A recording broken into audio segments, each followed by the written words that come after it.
Alors comme c'est l'Aïloula du Ben Ishraï ce soir, on va lire un passage sur la paracha Kitetse, qui est dans le Seferet Aderet Eliyahu du Ben Ishraï. C'est marqué dans la Torah, la mitzvah de Shiloh Hakan.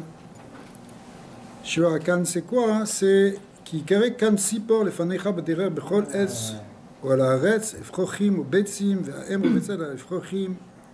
Si tu rencontres sur le chemin, en fait, un nid avec dedans des oisillons ou des œufs, qui sera sur un arbre ou par terre, ce nid. V'lotikar ha'em ala banim. Tu ne prendras pas la mère des oisillons avec les oisillons ou les œufs. Shaleach te shalach. Et ta em et ta banim tikarlach.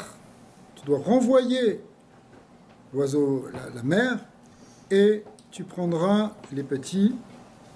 Lema nita vlach varachta yamim. Afin que Kadosh Baruch Hu te fasse du bien et allonge tes jours. Alors maintenant, le Ben Ishraï il dit la chose suivante sur cette mitzvah. Yovan Bessiat Adishmael, le Mos Vehu, il va expliquer du point de vue du remez, de l'allusion. Qui adoua Machamrou Bezohar Kadosh, ce qui est marqué dans le Zohar, en Parashat Shemot. Qui a makom asher yigale mimeno mashiach tzidkenu v'yavo ligol otanu bimerav yamenu shemo katsimpor. L'endroit en réalité où va se dévoiler le Mashiach, c'est un endroit, c'est un palais dans le Gan Eden, mais de là il va sortir le Mashiach, c'est un palais qui s'appelle le Kan Sipor, le palais du nid de l'oiseau. Dans le palais du nid de l'oiseau, là-bas se trouve l'âme du Mashiach. C'est là ce qui est dit ici d'un point de vue du remez. Lorsque tu vas rencontrer ce Kansipor, lorsqu'il va arriver devant toi, ce nid de l'oiseau, c'est-à-dire en fait ce moment du Mashiach.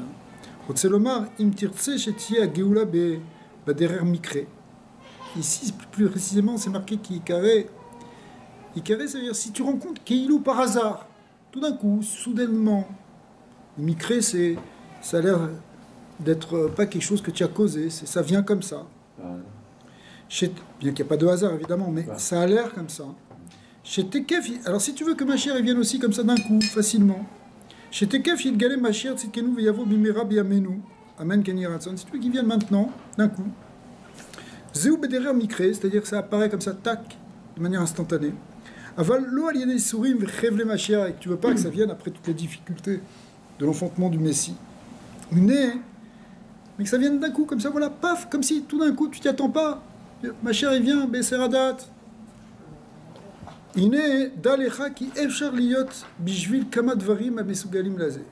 En fait, il y a plusieurs choses qui peuvent amener cette situation. C'est quoi? Echad ou baderer. Le passage qui te dit, qui carré kan si fort, le fanecha baderer. Si tu rencontres baderer sur le chemin, c'est quoi? Sur le chemin, baderer. Shadavar taloui betshuva anikret derer. La teshuva, on l'appelle aussi le chemin. Comme les Charamim, ils ont dit, marqué dans le Yalkut Shimoni sur le pasuk Yore chatatecha baderer, chataim baderer, pardon, qui a tshuva i makrevet ageoula. Le derer, il représente la teshuva. Okay, c'est marqué comme ça dans le Midrash. Et en réalité, c'est marqué comme ça que quoi? Que la tshuva rapproche la geoula. Donc, si on fait tshuva, c'est ça qui fait que Yikare Baderer, tout d'un coup, on va rencontrer le Mashiach. Gamod, Bechol Etz, et puis après c'est marqué dans le verset, sur n'importe quel arbre par exemple. Remez les Torah. L'arbre représente la Torah. Et la Torah aussi. Et c'est une ségoula pour la Géoula, n'est-ce pas? C'est-à-dire que grâce à la Torah, on peut amener la Géoula. Qui Moshe Neymar, Bezot Yavo Aaron El HaKodesh. Là-bas, c'est marqué sur la manière dont Aaron HaKohen et les Kohanim doivent rentrer dans le Mikdash, mais les Rami, ils ont compris sur ce pasouk, sur la manière de rentrer, c'est marqué Bezot, Pedar Shukra Batun Zal, que quoi? Besrut à Torah Shenikret Zot, que par le mérite de la Torah qui est appelée Zot, celle-là, eh bien, on va rentrer dans le Kodesh, c'est-à-dire on va pouvoir effectivement accéder à la Kedusha ici du Mashiach. Ve'adwa she'atorah nikret etz. Effectivement, pour arriver à comprendre ça, il faut dire que la Torah, elle est appelée etz, un arbre. Directive etz chaim ina machazikim ba. C'est même l'arbre de vie. Pour ceux qui s'y attachent. Ve'amar bechol etz. C'est marqué tout arbre. Ça veut dire quoi tout arbre? L'irmoz ben Torah shebirtav ben Torah shebe'alpe. Pourquoi il est marqué tout arbre? Pourquoi c'est pas marqué un arbre? Tout arbre, ça représente, si l'arbre représente la Torah, alors il y a deux aspects de la Torah. Il y a la Torah écrite et la Torah orale. Ve'lachen amar bechol etz, qui akol Torah achat, tout ça c'est la même Torah évidemment. Gam amar bechol etz, c'est aussi pourquoi c'est marqué bechol etz. Pourquoi? Parce que qui gam be Torah shebe'alpe yesh kama min limud. Parce qu'en fait, c'est pas, on dit la Torah c'est un arbre, mais en fait c'est plein d'arbres, c'est une forêt quelque part. Pourquoi? Parce qu'il y a toutes sortes d'études dans la Torah, y compris dans la Torah orale, surtout dans la Torah orale. Vekulam mesugalim le Géoula. Et tout amène la Géoula. Tu étudies le Zohar, tu étudies la Mishnah, tu étudies la Gemara, la Halacha. Tout ça, ça amène vers la Géoula. Donc c'est pour ça que c'est marqué, derrière, ça veut dire par la Tchouva, Bekol Etz, toutes sortes de limouda Torah. Et ensuite c'est marqué, oh là, arrête, aussi tu trouves ce nid sur la terre. Ça veut dire quoi sur la terre maintenant? C'est quoi? Remez la Hanava. La terre, elle représente l'humilité. Chez Adam, Yachshov Atzmo Kaaretz. Quand quelqu'un il se considère comme de la terre. Chez Afar, la douche, pardon, qui est la poussière qu'on piétine. Si tu t'identifies à de la poussière, à de la terre, tu ne te prends pas pour une étoile. Ve'yadwa, Machamrou, Chochmenu Zal, les Chachamim ils disent, c'est une Gemara dans Sanhedrin qui dit que quoi? Chez En ben David ba Ad chez Kalou Gassé Aroua. Effectivement, la Géoula dépend de l'annulation des orgueilleux. Donc si toi tu annules ton orgueil, tu rapproches la Géoula. Après, c'est marqué, si on va trouver des oisillons, Ephroim. C'est quoi des oisillons? Qu'est-ce que représente Ephroim? Ephroim, la dracha le Pikabla, c'est Répar M. C'est les mêmes lettres que Répar, qui veut dire 288, c'est une gematria, et M, qui veut dire ici, la Bina, on va voir, Rotseloma, Shadavar Taloui Bebiru, Répar Netzut, Shem Bechinat Aem, Iashrina Keviachol. La mère ici, c'est la Bina, c'est la Shrina, c'est la Malchut. Donc si on fait les birourim des Netsusot de la Shrina, c'est un concept de la Pikabala, c'est-à-dire par les mitzvot et par la tchouva et par la tfila. Alors si on est capable de faire remonter la Shrina, chaque fois que tu fais une mitzvah, tu rapproches la Géoula en fait. Au bébetsim, après c'est marqué aussi c'est des oies, pas simplement des oisillons, mais même si ça peut être des œufs. C'est quoi les œufs? Remez des tikkun aneshamot. Ça représente la réparation des âmes, ou Kemo Shamrou Rabotenu Zal, comme la Gemara dit dans les Vamot, En ben David ba Hachi Chalou Kolen Shamot Shebagouf, que le ben David, c'est-à-dire le Mashiach, il ne peut venir que lorsque toutes les Neshamot qui sont dans le corps des âmes, c'est-à-dire dans la grande poche des âmes, elles sont descendues. Ou Pirchou Rabbeinu Zal, Arizal, le Hari HaKadosh explique dans l'Etzraïm, Sharkavav, Perek Bet, Kushamar Lametet, Perek Aleph, Veod, Akavana, Neshamot, Asher Em Beotsar Anikra Gouf. C'est quoi ce Gouf? C'est la réserve, c'est le stock des Neshamot. Ve'em Revetset, après le passage qui te dit, et la mère, elle est en train de les couver. Donc la mitzvah, on la fasse, c'est quand la mère est en train de couver ses œufs ou en train de couver les oisillons. Rotzel Omar, Al Tikaten, Tekaten, Be'enecha, Shne Tikuni Mele. Nous dit, attention, prends pas ça petit, ces deux Tikunim, qui da lecha, Shema Sha'em I Ashrina, Revetset, Kivyachol, Begalut, ou les Sibot Elou, Veu ala Efrochim, Bishvil, Iruv, Repar Netzutzot, ou ala Betsin, Eman Eshamot, Shelu Nitaknu, Adaim Kulam. C'est-à-dire quoi que la mère, elle est Revetset à la Balim, ça représente la Shrina qui est encore là en Galout, et elle est là pour permettre à ces étincelles de Gdusha d'être réparées, et ces Neshamot de te réparer aussi. Veden Garmadnami, chez l'Otikarem et la Banim. C'est ça qui fait qu'il ne faut pas prendre la mère sur les enfants. Otseloma, l'Otikar Aem Ashrina Ashefa Bishvil Banim. Il ne faut pas prendre le Shefa. La Shrina, il ne faut pas qu'elle prenne le Shefa pour les enfants qui en Nishpaim Aliada Begalut qui im Aliede Shliar ou Matat. Ve'amar ala Banim, Otseloma Bishvil Banim. Le Tikaraem, ici, c'est un concept de Kabbalah, ici, assez pnimi. pour expliquer ça, hein, il faut comprendre que pendant la galoute, c'est pas la Shrina directement qui dirige le monde, bien que c'est Dieu qui dirige dans tout. Mais il a deux manières de diriger Hachem. Soit il dirige directement par la Malchut, la Shrina, Malchut d'Atsilut qui dirige, c'est Elokut, comme on voit quand il y a le Beth Amikdash. Soit quand il y a la galoute, ça passe par un malach, ça descend dans un niveau d'habillage plus bas. Cet ange qui est un ange très élevé, qui traverse tous les mondes, qui s'appelle l'ange Matatron, Matat.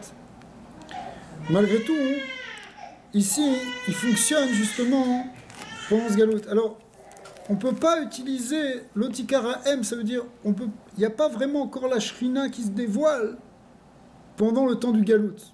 Pendant tout le temps où elle est en train de couver ses œufs, ce qui représente ce temps du galoute ici, c'est un concept très profond.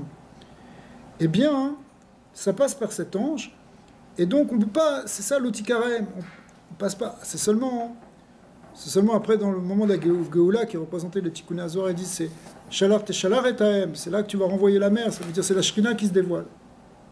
Mais pour l'instant, l'otikarem à la main, tu ne peux pas prendre la mer, tu ne peux pas prendre le shefa de la... On ne prend pas vraiment directement le shefa de la Shrina, parce que ça passe par les sarim, ça passe par les anges tutélaires de chaque nation, qui eux-mêmes sont contrôlés par l'ange Matat. Alors, et c'est seulement au moment de la Géoula que Shalar Teshalar et Taem. C'est ce qu'il va dire maintenant. ולכן צריך שלח תשלח את ההם, רוצה לומר, תבאר ניצוצי הקדושה ותשלח אותם למעלה, לעלות מתתה לעילה. את ההם רוצה לומר, על ידי שכינה כביכול. Maintenant, tu vas passer dans le niveau de la Shrina, tu vas remonter les essentiels de Shrina et de Gdusha et tu vas permettre à la Shrina de se dévoiler. Venakat lachon kaful shalach teshalach. Pourquoi c'est marqué deux fois shalach teshalach? Envoyer, tu vas renvoyer. Remez à la netzutzot shel repar shel ve'al neshamot.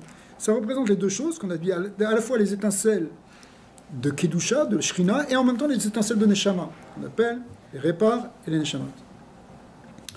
Il y a deux sortes d'étincelles. Il y a les étincelles de Kedusha et les étincelles de Neshama. C'est dans deux marechot, deux structures. Il y a la structure des Séphirot, qui crée les étincelles de Kedusha, et la structure des Neshamot, qui est sur le même modèle, qui crée les étincelles d'âme. Et c'est sur les deux qu'on doit faire un tikkun. Quand tu fais une réparation, tu fais une bracha sur un aliment, tu élèves des étincelles de Kedusha, mais tu élèves aussi des étincelles de Neshama qui peuvent être descendues en Giboul à ce niveau-là. C'est pour ça que c'est Shalar Teshalar, c'est deux fois marqué, parce qu'il faut renvoyer ces étincelles, il faut sortir ces étincelles de la Shrina, les faire remonter, ces étincelles de Shrina et de Neshamot qui vont avec. Gam nakan lachon kaful remez shabirur yeshalem. Et pourquoi on dit les deux fois Shalar Teshalar, pourquoi c'est répété? C'est pour dire la shlemut, la perfection de ce tikkun. Qui kol birur tzavir liyot shte bekinot birurim, echad bekinot ochel mitor psolet, v'asheni ochel mitor ochel. Ou la ze amar Shalar Teshalar birur achar birur. Quand tu fais un birur, il y a deux choses. C'est un concept très important dans la Avodat Hashem et ici dans le concept Alpi Kabbalah. C'est que tu dois distinguer d'abord le bien du mal. Par exemple, mais c'est pour comprendre, enlever le kasher du pasoul, ce qui est correct de ce qui est impossible, ce qui est interdit, ce qui est mauvais, ce qui est négatif. Tu fais quelque chose de bien et tu fais pas quelque chose de mal. Mais maintenant, même dans ce qui fait le bien, tu dois faire aussi un bureau, parce que dans le bien que tu fais, tu peux le faire de différentes manières. Tu peux le faire très bien ou tu peux le faire bien, mais bon. Par exemple, tu fais une mitzvah, c'est bien, tu as fait la mitzvah, tu n'as pas fait la avera. Donc tu as fait un bureau, tu as trié, tu as fait quelque chose de bien, alors tu peux faire quelque chose de mauvais. Mais maintenant, quand dans ce que tu fais de bien, peut-être tu fais avec une bonne kavana, tu le fais au contraire pour te montrer, parce que tu es égoïste, parce que tu veux gagner quelque chose. Donc c'est pas complètement bien. C'est vrai que tu fais une mitzvah, tu fais de tzedaka, mais tu es là pour que tout le monde t'applaudisse. Donc, tu as fait un bureau, parce que tu aurais pu ne pas faire tzedaka, et tu aurais pu rester radin. D'accord? Maintenant, tu as donné, mais tu as une fierté de donner, tu es content que les gens t'applaudissent. Donc il faut un deuxième bureau où tu fais la mitzvah, mais avec les Shem Shamaim. Donc c'est l'idée aussi ici qu'il y a ici dans cette notion de Shelar Teshalar, qui consiste à faire remonter les étincelles. Remonter les étincelles par les mitzvot, par les filotes, mais il faut le faire, non seulement bien, mais il faut le faire très bien. Shelar Teshalar. C'est là que tu arrives à la Shlemut. Ve'azal yedezeh, ve'ta banim. Après ça, les enfants, tu vas prendre. C'est quoi les banim? C'est quoi les enfants? Banim, il te dit Gematria Kouf Bet 102. Remez les milioul Avsagma Sholiv Kav. Ça représente les gématrias des 3 Shemot. Yud Kevav, quand ils seront reprenés avec des Yud, avec des Yud et des Aleph, et avec des Aleph. Avsagma. Avsagma, c'est-à-dire 72, 63 et 45, ce qui fait 102 pour les Mekoubalim. Vem Nikreim Kav Harubin. C'est le grand sod du Kav Harubin qu'on voit avec le Rabbi Hanania. Qu'est-ce qu'il mangeait? Il mangeait un cave de Karoub. Mais en fait, Harubin, ça veut dire ce qui est détruit. Et ces 3 Shemot, ils sont là pour réparer ce qui est détruit. Tikarlar, ça veut dire c'est le lien de la réparation du Tikkun Olam. Tikarlar, tu les prendras pour toi. Chez l'Oïe, Yenikat et Kritzonim même. Et ça, tu les prends pour toi. C'est-à-dire, tu laisses pas ces étincelles de Gdusha, tu laisses pas cette Gdusha partir de l'autre côté et qu'il y ait une Yenikat et Kritzonim. Tu prends au contraire dans la Gdusha. Et la Tikarlecha, l'Gdusha, tu amènes dans la Gdusha. Il faut amener tout dans la Gdusha. Pas, tu fais une mitzvah, mais en même temps, tu laisses partir ta force dans la Touma. Non, tu amènes tout dans la Gdusha. Et la Tikar Lecha, l'Igdusha, Shata Tiye, Nishpa même, c'est-à-dire que tu vas prendre, tu fais cette mitzvah, mais cette mitzvah, elle va t'amener dans la Gdusha. C'est pas tu fais une mitzvah, mais peu après tu fais autre chose, t'as rien à voir, t'as tout perdu. Tu amènes tout ça, que ça te change, que ça t'amène dans la Gdusha toi-même, que ça te sanctifie. Va se baser les man. Et la Torah, ensuite, elle disait que quoi, les man, itav l'arc, pour que Akadosh te fasse du bien, c'est quoi les man? Afin de, les man, ça veut dire afin que Hachem te fasse du bien, c'est quoi afin de? Gematria Ketz, ça fait 190 en Gematria, comme le Ketz qui représente la Géoula, le Ketz c'est la fin, c'est le Ketz à Géoula. Remez le Meler HaMashiach. Donc tout ça c'est pour amener Mashiach. Tu fais toutes ces mitzvot, tu fais tout ça avec Anava, avec Tchouva, avec Torah, avec Tfila, avec Kedusha, tout ça, ça amène quoi? Mashiach. Remez le Meler HaMashiach. Yitavlar. Et c'est quoi? On a dit Yitavlar, les man Yitavlar, que Akadosh Baruch Hu te fasse du bien. C'est quoi te fasse du bien? Chez le Tirebo, Chevle Mashiach, et là Yitavlar. Ça veut dire que tu vas avoir Mashiach avec du Tov, pas avec les souffrances du Messie. Demeachar, chez Nitaknu, Veuvraru, Akol, Loyekor, l'Estracha, Klavika. Parce qu'une fois que tu auras fait cette réparation et d'élever toutes tes étincelles et faire tous ces tikkunim, l'Estracha, elle n'a plus de puissance, elle ne peut plus rien te faire. Mais là, le yé od isurin vechevle mashiach, du coup, il y aura plus de souffrance, il y aura plus d'épreuves du Messie. Gam itavlar, qu'est-ce que ça veut dire aussi itavlar? L'ar, c'est quoi l'ar? Toi, l'ar, ça fait combien? 30 et 20, 50. Gematria, kol. C'est quoi kol? Remes le yesod. Dans la Kabbalah, le mot kol, il représente yesod, parce que yesod, c'est la mitzvah, c'est la sphira qui fait la klalout des sphirotes. C'est la 9e sphira qui collèle toutes les 8 premières sphirotes. Et après, elle donne tout dans la malchout. Donc, je vois que vous voyez marqué Kol, c'est Remez le Yesod, qui colle Bashamaim Voretz. D'accord? C'est Yesod qui unifie Shamaim Voretz. Remez le Yesod. Shiye Nitkan, Bebrinat Yesod, Vietrabe à Shefa Babylon. Et quand Yesod il est plein et qu'il donne le Shefa, c'est la richesse. Gam, Lecha, c'est quoi Gematria? Chamishim. Remez le Chamishim Sharebina Shidgalou be Bisman Amasher Leati. C'est-à-dire que dans le mot Kol, il y a deux choses. Il y a le côté Yesod et le côté Chamisham Sharebina, comme c'est connu. Et donc, en fait, effectivement, ces 50 portes de la Bina sont l'expression même de la Géoula qui se dévoile avec Mashiach.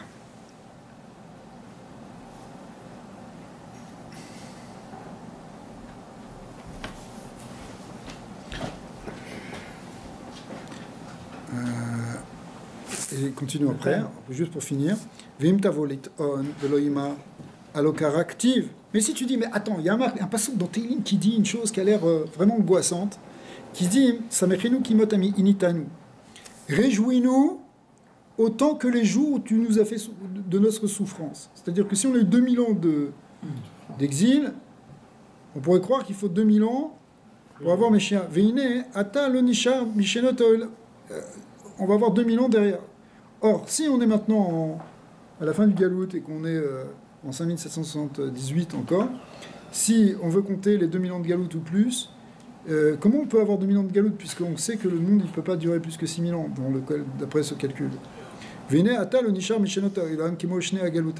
il ne reste plus assez d'années pour arriver à accomplir ce pasouk, de nous réjouir autant qu'on a souffert. ויתקיים מקרא מלא שמחים כמותני איתנו שנות וכולי. הנה אין לך לחוש על זה, כי לעתיד הקדוש ברוך הוא יאריך הימים הנשארים הרבה. Alors l'explication ici, mais c'est une expression très profonde en fait, mais qui va être dite dans des mots simples, c'est que לעתיד לבוא הקדוש ברוך הוא va allonger les jours.